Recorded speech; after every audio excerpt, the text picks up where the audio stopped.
देखो बेटा, नेक्स्ट जो टॉपिक है हमारा वो है biological role of alkali and alkaline earth metal with special reference to calcium 2 positive. तो उसमें हम सबसे पहले, हाँ जी, अच्छा मायोग्लोबिन रह गया आप लोगों का, कोई नहीं वो करवा देंगे, पहले आज अब ये कर लो, ठीक है, क्योंकि मैंने इसी की पीडीएफ आप लोगों को शेयर करने के लिए ओपन करके छोड़ रखी है, ठीक है, अभी ये कर लो। अभी पीडीएफ आप लोगों को शो नहीं हो रही होगी, मैंने अभी शेयर नहीं की है, ठीक है, तो मतलब पीडीएफ जो बनाई हुई है वो आज इसी टॉपिक की बनाई हुई है बेटा, ठीक है। हाँ जी, तो सबसे पहला हमारा टॉपिक है role of Na positive ion, ठीक है। अब जो आपका सोडियम आयन है बेटा, वो एक कैटायन है, सबको पता है। तो sodium ion is a cation, और वो वहां कहाँ मिलता है हमारी बॉडी में? It is present in extracellular fluid. तो ये चीजें आप लोग नोट कर लो, ठीक है, तो आप लोगों को बुक से पढ़ने की जरूरत नहीं पड़ेगी, ठीक है। तो हमारे पास क्या है, ये कहाँ मिलता है? In extracellular fluid in animals and in human beings. First point हमारा ये हो जाएगा। नेक्स्ट है, सोडियम जो होता है वो कहाँ मिलता है? गुड एक्सटेंट में मिलेगा हमारी बोन्स में एज अ फोस्फेट। तो sodium is present to a good extent in bone as phosphate. Next हमारा हो जाएगा, सोडियम मेनली एग्जिस्ट करता है एज क्लोराइड एंड बायोकार्बोनेट्स। किस फॉर्म में एग्जिस्ट करेगा? एज क्लोराइड एंड बायोकार्बोनेट के साथ, जैसे सोडियम बाइकार्बोनेट, सोडियम क्लोराइड, ठीक है। दूसरा हमारा होगा, Na पॉजिटिव आयन यूज कर सकते हैं हम to activate certain enzyme in animal body, ठीक है। कुछ एंजाइम को एक्टिवेट करने के लिए हम सोडियम आयन का यूज कर सकते हैं। नेक्स्ट हमारे पास है बेटा, यदि आप एक्सेस में इनटेक कर लेते हो सोडियम आयन का, तो उसकी वजह से हाइपरटेंशन हो जाती है, ठीक है। तो excess intake of sodium ion में कॉजेज हाइपरटेंशन, ठीक है। नेक्स्ट है, the saline water containing excess amount of NaCl is harmful to plant also and aquatic life because of toxicity of Na positive ion. तो जो saline water है उसमें excess amount में NaCl होता है, वो हार्मफुल होता है बेटा प्लांट के लिए भी और जो एक्वेटिक लाइफ है उनके लिए भी। क्यों? क्योंकि Na पॉजिटिव आयन का कैसा नेचर होता है? टॉक्सिक नेचर होता है। नेक्स्ट हमारे पास बनेगा इसका point, Na positive ion regulate करता है बेटा एसिड बेस इक्विलिब्रियम रिएक्शंस को। उसके बाद NaCl का एसेंशियल रोल होता है HCl की फॉर्मेशन में, जो हमारे स्टमक में बनता है। हमारे स्टमक में HCl जो बनता है वो किससे बनता है? सोडियम आयन से। वो किस में हेल्प करता है? कंडक्शन ऑफ नर्व में एंड मसल कॉन्ट्रेक्शन में। तो हमारे पास ये पॉइंट बन जाएगा, Na is essential for formation of HCl in stomach and conduction of nerve and also in muscle contraction। तो ये इन चीजों के लिए एसेंशियल है Na पॉजिटिव आयन। उसके बाद ये है, it also help in maintaining osmotic pressure of body fluid. क्या है करता है ये? हमारा जो बॉडी फ्लूइड में ऑस्मोटिक जो प्रेशर होता है उसको मेंटेन करता है। इसकी वजह से जो हमारा फ्लूइड लॉस है उसको वो प्रोटेक्ट करके रखता है, protecting the body fluid against fluid loss. उसके बाद हमारे पास होगा कि यदि ये ऑस्मोटिक प्रेशर को रेगुलेट करता है या मेंटेन करता है तो it has a role to play in preservation of permeability of a cell. क्या करके रखता है ये? प्रिजर्वेशन करता है किसकी? हमारी जो सेल की परमेबिलिटी है उसकी। उसके बाद है हमारे पास, अब जो NaCl है उसका कहाँ यूज होता है? तो हमारी बॉडी में जो इंजेक्शंस दिए जाते हैं बेटा, उसमें पहले क्या करता है, कोई भी इंजेक्शन आपको दिया जाता है तो पहले NaCl के सॉल्यूशन में उसको डिसॉल्व करते हैं। तो आप बोल सकते हो the medicine are dissolved in NaCl before they are injected into human body. तो ये हमारा रोल है सोडियम का। उसके बाद, sodium ion is important in nerve action and also in the functioning of heart. किसमें हेल्प करता है? नर्व एक्शन में और फंक्शनिंग ऑफ हार्ट में। Sodium ion is also responsible transport of glucose and amino acid in the cell। Sodium ion किसके लिए responsible है? Transport of glucose and amino acids की ट्रांसपोर्टेशन के लिए रिस्पॉन्सिबल है, ठीक है। तो ये हमारे पास कुछ एक पॉइंट है। तो इसमें सबसे मेन जो पॉइंट है बेटा वो यही है कि ये एक कैटायन है जो कि हमारे एक्स्ट्रा सेल्यूलर फ्लूइड में मिलता है। ये कहाँ गुड एक्सटेंट में मिलेगा? हमारी बोन्स में एज अ फोस्फेट। ये एग्जिस्ट किस फॉर्म में करता है? Chloride and bicarbonate. ये एक्टिवेट करता है कुछ हमारे बॉडी में जो एंजाइमेटिक रिएक्शंस होती हैं, एसिड बेस रिएक्शन को रेगुलेट करता है। इसकी एक्सेस इनटेक से हाइपरटेंशन हो सकती है, ठीक है। हमारे स्टमक में जो HCl होता है उसकी फॉर्मेशन में हेल्प करेगा। उसके बाद ऑस्मोटिक प्रेशर को रेगुलेट करता है। ऑस्मोटिक प्रेशर के साथ साथ ये सेल की परमेबिलिटी को प्रिजर्व करके रखता है। उसके बाद इंजेक्शन वाली बात बताई है मैंने तुम्हें, और इसका इंपॉर्टेंट रोल होता है नर्व एक्शन में और फंक्शनिंग ऑफ हार्ट में। और लास्ट हमारे पास है कि ये रिस्पॉन्सिबल होता है for transportation of glucose and amino acid in this cell. तो ये तो रोल है बेटा सोडियम के। नेक्स्ट पॉइंट है हमारे पास रोल ऑफ के पॉजिटिव आयन। पोटेशियम आयन का रोल क्या है? तो हम पहले तो ये बताएंगे कि हमारी बॉडी में मिलता कहाँ है। तो के positive ion is mostly present in intracellular and extra cellular fluid, दोनों में मिलता है ये, ठीक है। उसके बाद इसका क्या एसेंशियल रोल है? के positive ion is essential for nerve action and muscle contraction, ठीक है। उसके बाद ये सभी ऑर्गेनिजम्स में मिलता है। It is essential for all organism except blue green algae, उसमें ये नहीं मिलता। अब जो के पॉजिटिव है वो आपका मॉडरेटली टॉक्सिक होता है टू मैमल्स। Na पॉजिटिव आपका हाईली टॉक्सिक है, पर जो आपका के पॉजिटिव है वो आपका मॉडरेटली टॉक्सिक होता है। क्यों? क्योंकि मान लो इसका इनटेक आप कर भी लेते हो तो ये हमारी बॉडी में जो फ्लूइड होते हैं उनमें डिसॉल्व होके यूरिन के थ्रू पास हो जाता है। पर जो सोडियम है बेटा वो पास नहीं होता, वो डिपॉजिट होना शुरू हो जाता है, तो उसकी वजह से हमारी बॉडी में प्रॉब्लम्स आनी शुरू हो जाती हैं। उसके बाद ये रेगुलेट करता है एसिड बेस इक्विलिब्रियम रिएक्शन को। It also control osmotic pressure and water retention. उसके बाद it is important for metabolic function, protein synthesis and enzyme activity. तो मेनली तो जो बेटा फंक्शन है हमारे पास इनके, चाहे आप सोडियम ले लो चाहे पोटेशियम ले लो, तो नर्व एक्शन हो गया, मसल कॉन्ट्रैक्शन हो गया, एसिड बेस इक्विलिब्रियम रिएक्शन हो गई, ऑस्मोटिक प्रेशर हो गया, ठीक है, प्रोटीन सिंथेसिस हो गया। तो ये सारे दोनों के ही फंक्शन है ऑलमोस्ट। इनमें मेनली जो डिफरेंस है, एक तो ये मिलता कहाँ है, जो पोटेशियम है वो आपके एक्स्ट्रा और इंट्रा सेल्यूलर दोनों फ्लूइड में मिलता है, सोडियम आपका सिर्फ एक्स्ट्रा सेल्यूलर फ्लूइड है। तो ये बातें आपको ध्यान रखनी है। ये पॉइंट हमारे पास हो गए बेटा पोटेशियम आयन के। उसके बाद जो हमारा नेक्स्ट टॉपिक बनेगा वो है हमारा सोडियम पोटेशियम पंप, ठीक है। तो इसमें क्या होता है हमारे पास, आप स्टार्टिंग कहाँ से करोगे? पहले आप ये बोलोगे कि जो सोडियम और पोटेशियम है वो केमिकली तो सिमिलर हैं, दोनों एक ही ग्रुप से बिलोंग करते हैं बेटा, ठीक है।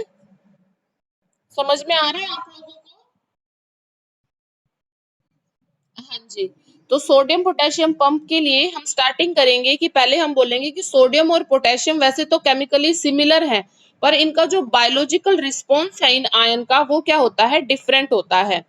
अब जो सोडियम आयन है बेटा वो हमारे साइटोप्लाज्म से पंप आउट होगा, क्या होगा, बाहर की तरफ मूवमेंट होती है इस आयन की। और जो पोटेशियम आयन है वो पंप इन होता है इन साइटोप्लाज्म। तो हमारे पास पहला क्या बन जाएगा point, sodium ion are pumped out of cytoplasm and potassium ion are pumped in cytoplasm. This transport of ion is called sodium potassium pump. इसको हम क्या बोलते हैं, सोडियम पोटेशियम पंप। अब इसमें क्या होता है, this pump involve the active take up of sodium ion and expulsion of sodium ion. अब क्या हो जाएगा, पोटेशियम आयन तो आपका अंदर की तरफ मूव कर जाएगा और किसका एक्सपल्शन हो जाएगा, सोडियम आयन का। तो यहाँ पे क्या होता है, इन दोनों आयन का हमारी सेल मेम्ब्रेन के आउटसाइड और इनसाइड कंसंट्रेशन जो होती है वो डिफरेंट हो जाती है। The difference in concentration of these two ion inside and outside the cell membrane, उसकी वजह से क्या प्रोड्यूस होगा, इलेक्ट्रिकल पोटेंशियल प्रोड्यूस हो जाता है, ठीक है। क्या बोलोगे, the difference in concentration of these two ion inside and outside the cell membrane produce an electrical potential. और बेटा वो किसके लिए एसेंशियल है, for functioning of nerve and muscle cell. वो किसके लिए एसेंशियल हो जाएगा, किसकी किसी फंक्शनिंग के लिए, नर्व्स की और मसल सेल की। समझ में आ गया, ये बात समझ में आई? हाँ जी, दोबारा से सुन लो। देखो बेटा, सोडियम और potassium ion are chemically similar, yet biological response for these two ion is different. इनका बायोलॉजिकल रिस्पॉन्स क्या होता है? डिफरेंट होता है। Sodium ion are pumped out of cytoplasm and potassium ion are pumped in cytoplasm. तो इस transportation को हम सोडियम पोटेशियम पंप बोलते हैं। उसके बाद आप क्या बोलोगे? This pump involve the active take up of sodium potassium ion and expulsion of Na positive ion. क्या हो गया? एक्टिव टेकअप होगा किसका? पोटेशियम आयन का, और एक्सपल्शन हो जाएगा सोडियम आयन का। The difference in concentration of these two ions inside and outside the cell membrane. अब यहाँ पे क्या हो जाएगा? आपकी जो सेल मेम्ब्रेन है उसके बाहर की तरफ और अंदर की तरफ जो इनकी कंसंट्रेशन है वो डिफरेंट हो जाएगी। तो क्या प्रोड्यूस होगा वहां पे? Produce an electrical potential. और वो किसके लिए एसेंशियल है बेटा? Which is essential for functioning of nerve and muscle cell. तो सोडियम पोटेशियम पंप किसकी फंक्शनिंग में हेल्प करता है? नर्व की और मसल सेल्स की। समझ में आ गया? स- हाँ जी।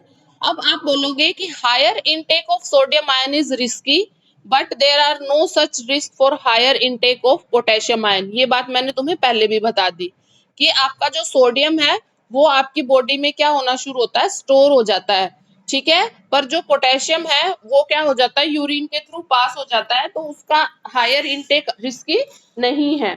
अब आप क्या बोलोगे? जो सोडियम और पोटेशियम है वो हमारे कहाँ मिलेगा? Present in red blood cell. और जो इनकी रेशो होती है हमारे रेड ब्लड सेल में, वो कितनी है? 1:7। ये चीजें नोट कर लो आप, ठीक है। हाँ, sodium and potassium are present in red blood cell. The ratio of these ion in humans या रैबिट या रैट्स, इनमें कितनी है बेटा?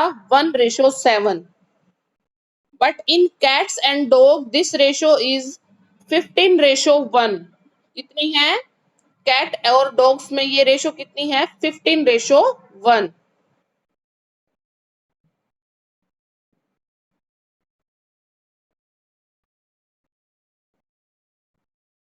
अब ये जो ट्रांसपोर्ट होता है बेटा इन आयंस का, तो वहां पे हमें कुछ एनर्जी की जरूरत होती है। तो वो हमें कहाँ से मिलती है? ये पॉइंट नोट करो। The energy for transport of sodium and potassium is provided by the hydrolysis of ATP molecule. किसका हाइड्रोलिसिस होता है? एटीपी मॉलिक्यूल का होता है, ठीक है। अब हमारी जो किडनी और ब्रेन है, मैंने बताया कि नर्व में और मसल कॉन्ट्रेक्शन की फंक्शनिंग में हेल्प करते हैं। तो अब हमारी किडनी और ब्रेन सेल्स जो है वो अबाउट 70% एनर्जी कहाँ से लेंगी? एटीपी से लेती हैं। तो ये लाइन नोट करो, kidney and brain cell use about 70% of energy from ATP for the transport of ion, ठीक है। 70% हमारी किडनी और ब्रेन यूज करती हैं। अब हमारे पास क्या है?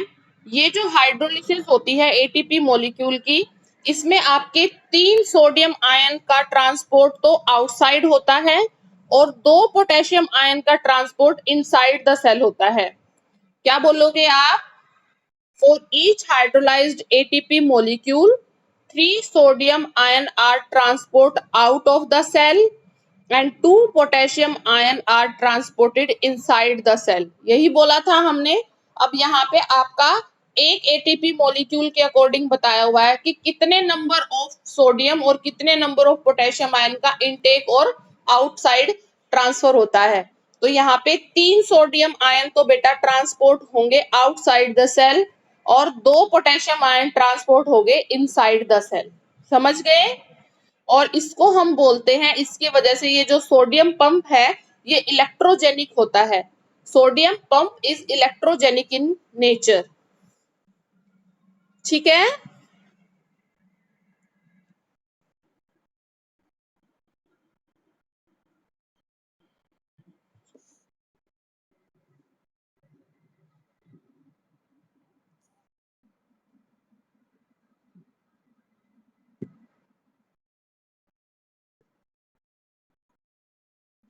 स्क्रीन शॉट हुई तुम्हें? स्क्रीन शॉट हो रही? नहीं हुई?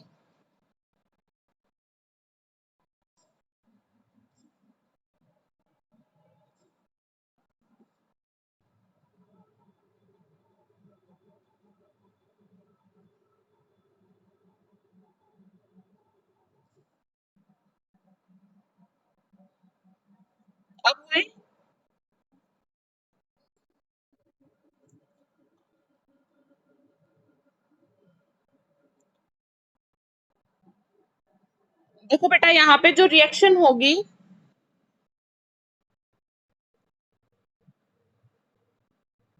वो देखो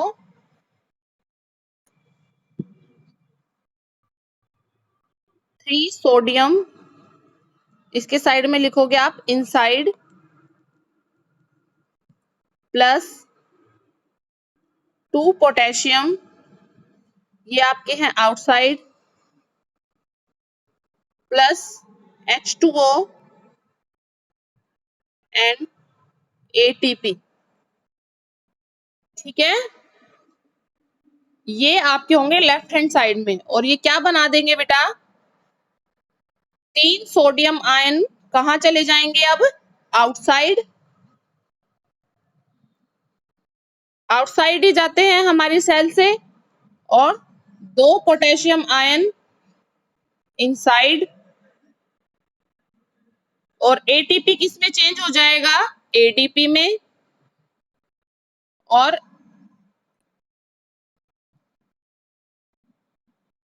साथ में आपका रिलीज होगा H2PO4 नेगेटिव। ठीक है, ये रिएक्शन हो जाएगी आपकी, समझ गए।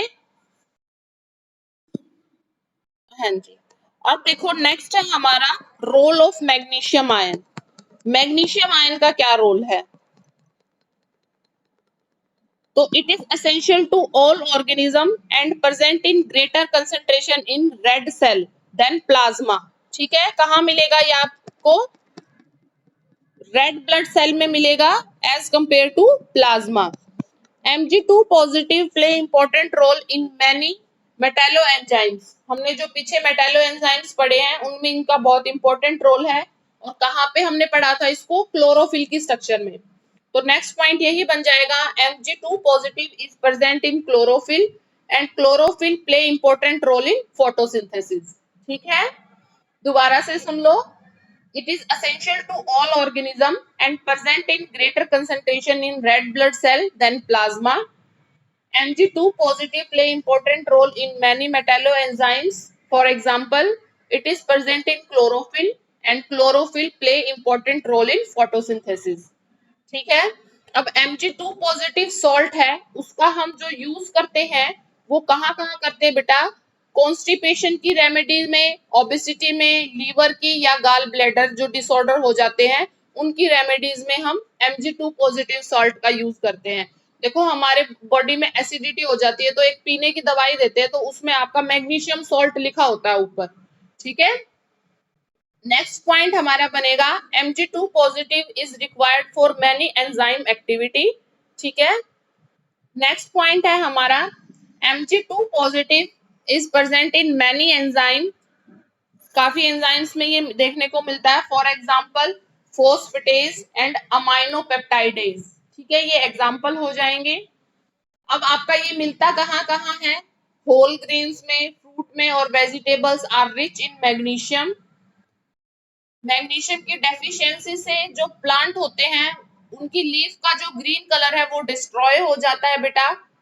मैग्नीशियम की डेफिशिएंसी यदि ह्यूमन बींग्स में हो जाए तो हमारी बॉडी में क्रैम्प्स आने शुरू हो जाते हैं, और जो हमारी आर्टेरियल वॉल है उनमें स्वेलिंग आ जाती है। ठीक है, तो ये मैग्नीशियम का रोल है। तो मेनली तो मैग्नीशियम का प्लांट में ही आप बताओ कि आपके मान लो 1 या 2 नंबर में आए तो आप क्लोरोफिल का स्ट्रक्चर बता के ये बता सकते हो कि ये यहाँ पे मेटालो एंजाइम्स की तरह एक्ट करता है, इसकी वजह से हमारी जो लीव्स होती हैं प्लांट की उनका कलर ग्रीन नहीं होता, वो ब्राउन हो जाता है। ठीक है, ह्यूमन बींग्स में ये क्या करते हैं, मैग्नीशियम सॉल्ट को हम यूज कर सकते हैं बहुत सारी रेमेडीज में। ठीक है, नेक्स्ट हमारे पास है रोल ऑफ कैल्शियम आयन। ठीक है, तो कैल्शियम आयन में हमारे पास सबसे पहला क्या है, calcium is the major constituent of bone and teeth. ठीक है, नेक्स्ट हमारे पास क्या होगा, जो हमारा टीथ एनिमल है वो डबल साल्ट होता है कैल्शियम का, और जिसका फॉर्मूला है बेटा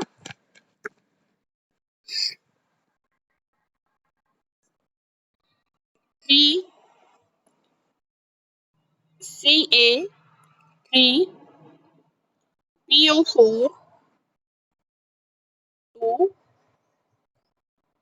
dot CaF2।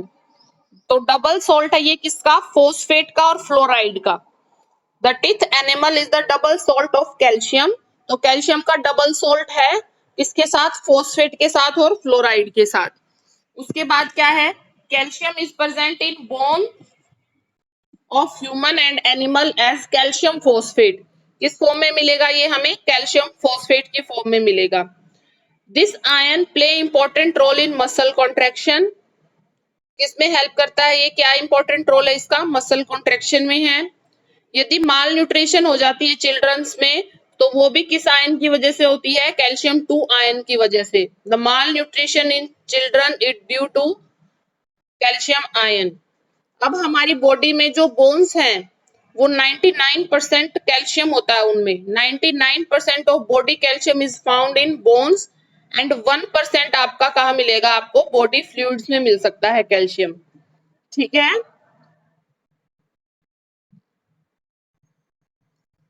Calcium in body fluid is of great importance in blood coagulation. किसमें हेल्प करता है ये? ब्लड कोगुलेशन में हेल्प करता है। Calcium ion play important role in blood clotting and heart beat. किसमें रोल प्ले करेगा? ब्लड कोगुलेशन में, ब्लड क्लॉटिंग में और हार्ट बीट में। ठीक है। उसके बाद अब जो कैल्शियम है वो आपकी बोन में दो फॉर्म में मिल सकता है बेटा, क्रिस्टलाइन फॉर्म में भी और अमोर्फस फॉर्म में भी। जब आप अपनी अर्लियर लाइफ में होते हो तो ये आपको अमोर्फस फॉर्म में मिलेगा और जब आप अडल्ट लाइफ में होते हो तो ये क्रिस्टलाइन फॉर्म में मिलता है। ठीक है। अब हमारे पास है इसकी डेफिशिएंसी से, हमारे बताया ही था मैंने तुम्हें, डेफिशिएंसी से टाइटेनी रोग हो जाता है। ठीक है। और यदि इसको हम एक्सेस में इनटेक कर ले तो कैल्सिफिकेशन हो जाता है। नेक्स्ट हमारे पास जो पॉइंट बनेगा वो है जो कैल्शियम आयन है उसका इंपॉर्टेंट रोल होता है for stabilization of protein structure. ठीक है। और ये किस तरह से बिहेव करता है? हेल्प करेगा ये हमारा मैसेंजर की तरह for hormonal action and muscle contractions में। अब कैल्शियम रिच फूड कौन से हैं हमारे पास? Egg, milk and dairy product, ये हमारे पास कैल्शियम रिच फूड हो जाएंगे। अब हमारे पास ये कहाँ जाके कंज्यूम होता है? When we consume calcium it absorb in blood in small intestine. कहाँ जाके होगा बेटा? एब्जॉर्ब होगा हमारे ब्लड में इन स्मॉल इंटेस्टाइन। फिर ये एब्जॉर्ब हो जाता है, एब्जॉर्ब होने के बाद ये डिपॉजिट होगा ऑन द बोन। ठीक है। तो इस तरह से आप इनका कंजम्पशन बता सकते हो कि किस तरह से कंज्यूम करोगे तो ये पहले इसका एब्जॉर्प्शन होगा फिर ये डिपॉजिट हो जाता है। ठीक है। तो ये हमारे पास कैल्शियम का रोल था बेटा इन बायोलॉजिकल प्रोसेसेस।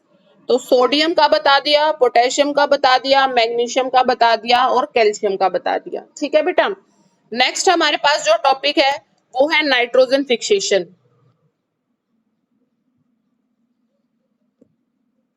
मैं तो आज ये खत्म करवाने की सोच रही थी। चलो ठीक है। ठीक है बेटा, ये आप लोग पढ़ लेना बुक से, आप लोगों को भी इजी हो जाएगा। ठीक है। ज्यादा नहीं पढ़ने की जरूरत, इतना सफिशियंट है पेपर में जो आएगा उसके अकॉर्डिंग। ठीक है। और ऐसा कोई है भी नहीं कि छूट गया हो, मैंने तुम्हें ऑलमोस्ट सभी पॉइंट कवर कर दिए। ठीक है। कल हम करेंगे नाइट्रोजन फिक्सेशन और मायोग्लोबिन की स्ट्रक्चर। ठीक है। ओके बेटा, अटेंडेंस सेंड कर देना। और आप लोगों की पेपर की कोई भी प्रैक्टिकल की मेरे पास इंफॉर्मेशन आएगी तो मैं आप लोगों को बता दूंगी। ठीक है। Okay okay, bye, have a nice day.